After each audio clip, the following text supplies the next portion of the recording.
Training 1950 Enumerators. This is film number 3 in the series. Occupation, Industry, and Class of Worker. 1950 census enumerators went through a training program that included listening to a phonograph record synchronized to film strip frames.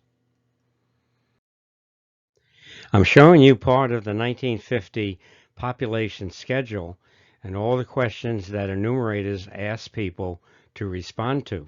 So this particular training film is really important to understand what the answers are for these various questions. The scans are courtesy of the University of Northern Iowa Museum. I appreciate their help. The audio is from the Marr Sound Archives, University of Missouri in Kansas City.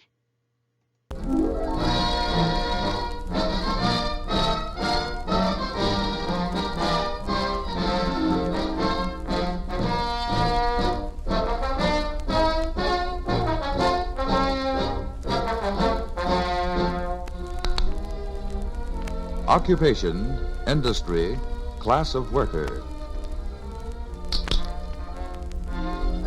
This very important section of our census tells us what kind of work people do, what kind of business they're in, and whether they work for themselves or someone else. Let's examine the first of the 3 parts, the kind of work a person does, that is, his occupation. Remember this, your occupation entry on the schedule must be clear and exact. Vague or general entries are not acceptable. Let's see what this means by taking an example. There are many kinds of nurses. There is the practical nurse, the registered nurse, the student professional nurse, and so forth.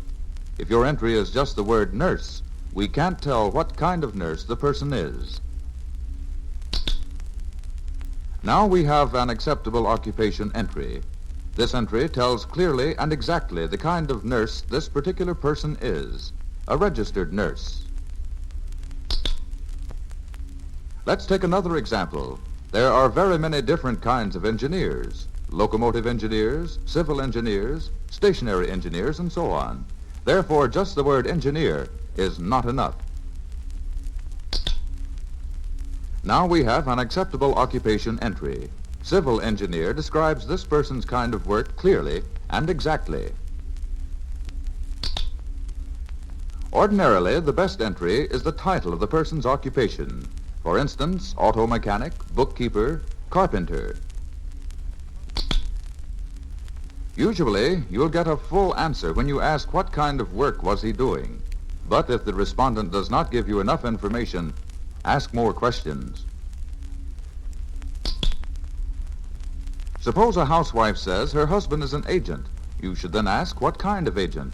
Her answer might be freight agent, purchasing agent, insurance agent.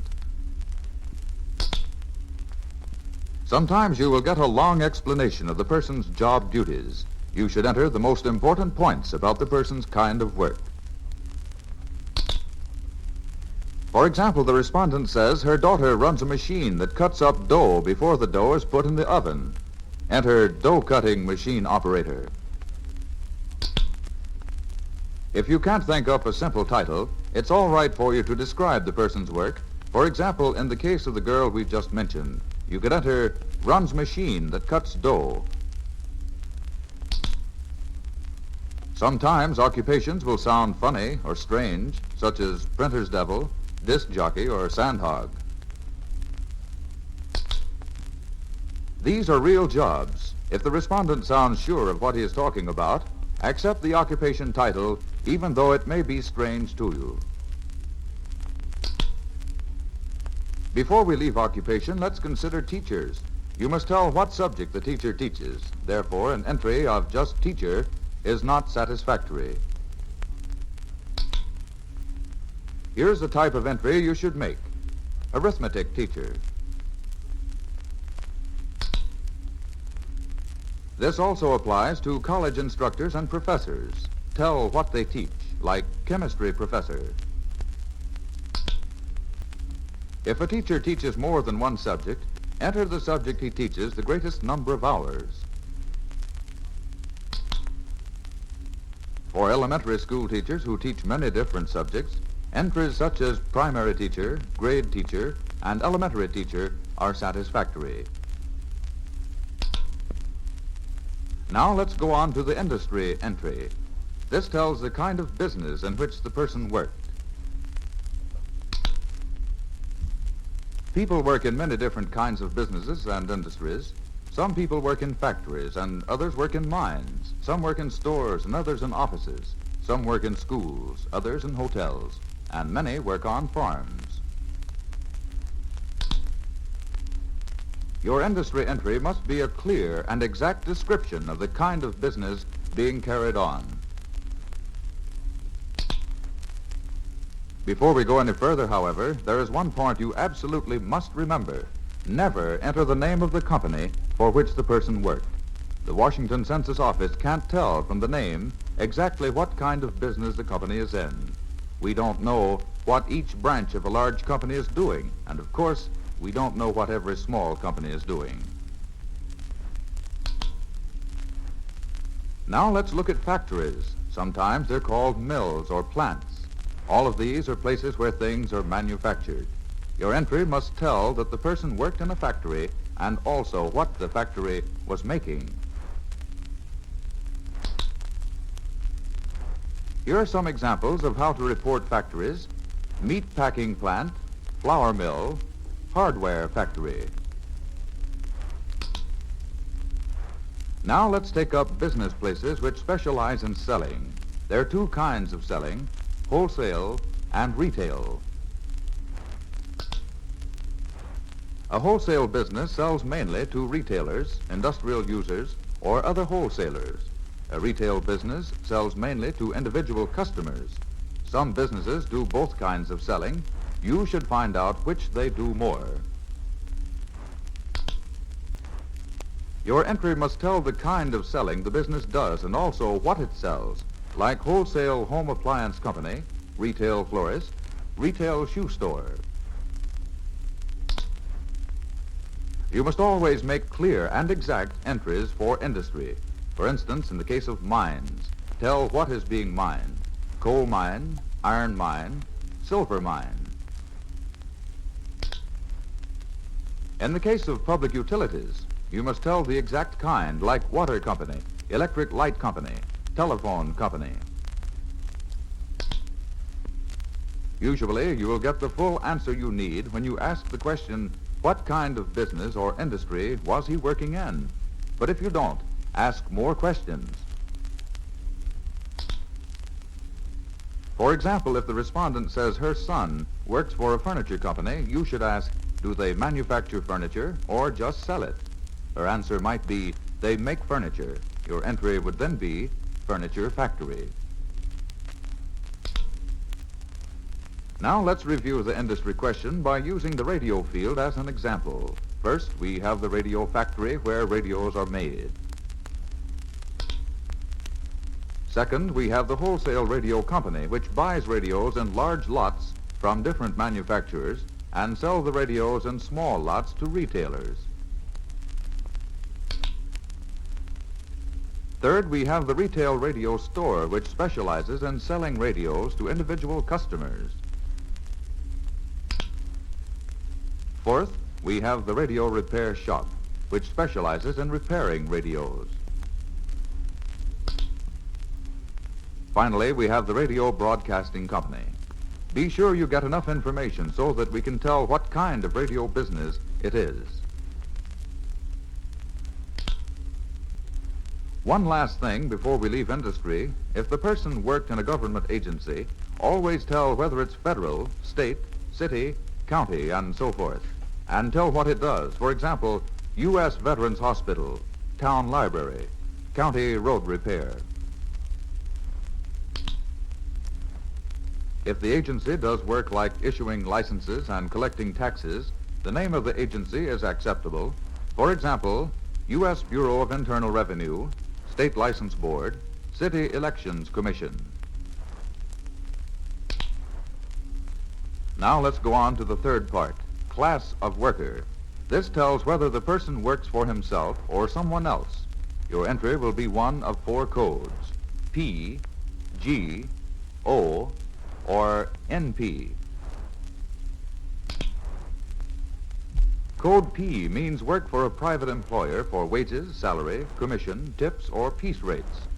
The code P covers all types of workers from managers to janitors as long as they work for a private employer.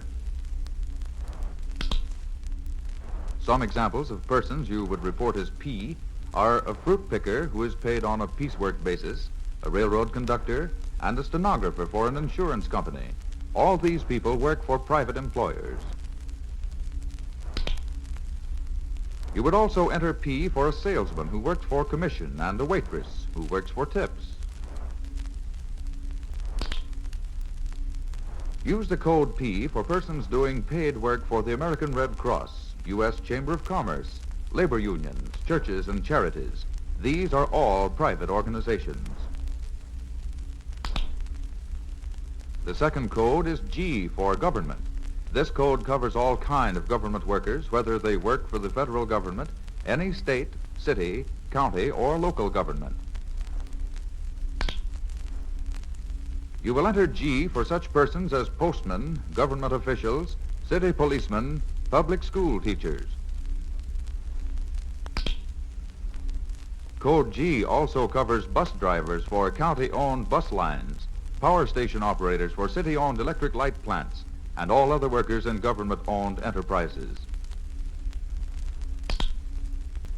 The next code is O for own business. This covers work for profits or fees in a person's own business, office, or shop.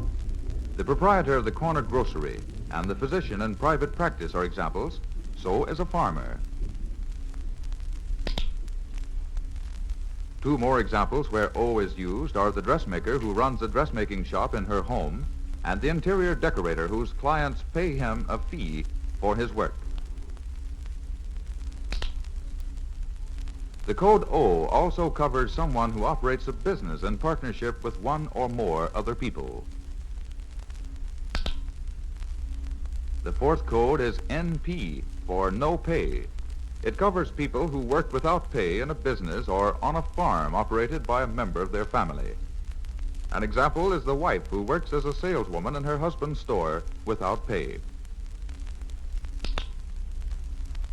Another example of an NP worker is a son who works in his father's shoe repair shop after school without pay. The son may receive a weekly allowance, but this is not pay for him. Now that we have explained the 4 codes, let's see how you get the class of worker information. Frequently, you will not have to ask a question on this because the answer will be clear from what you already know about the person's job. For example, the entry for a punch press operator in an auto factory is, of course, P.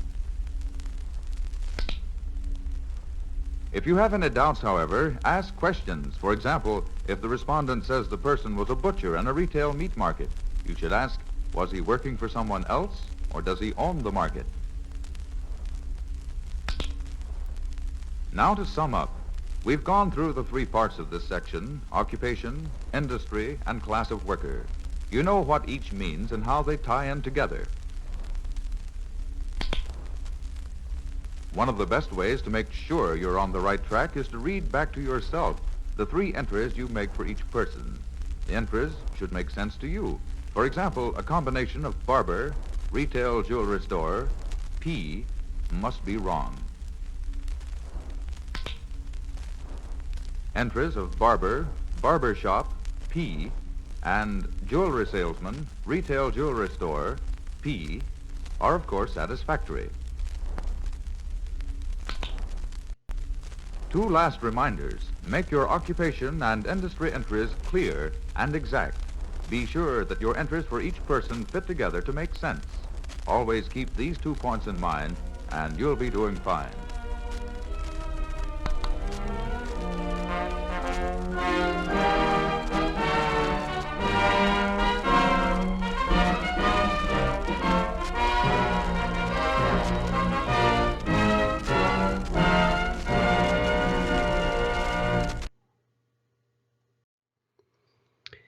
I do have other 1950 census training films on JDW Talks. That's my YouTube channel. The first one is The Big Count, training film number 1. The National Archives has also digitized this film and put it online. Training film number 2 is Where and How Many. Training film number 4 is Income, What It Is and How to Report It. And then training film number 7, I had the film strip for it. I did not have the audio. I did have a script. So my wife and I did a voiceover. That was fun. The 7th one is How's Your Interviewing Technique? This has been another JDW Talks. I have YouTube talks on genealogy topics, a number on the 1950 census, natural history topics, virtual birding field trips. In fact, as a retired field biologist, I have some interesting talks there. And then novelty zithers and biology songs, things of interest to me. So I hope you're enjoying these training sessions and getting a better appreciation of what it means to be an enumerator on the 1950 federal census.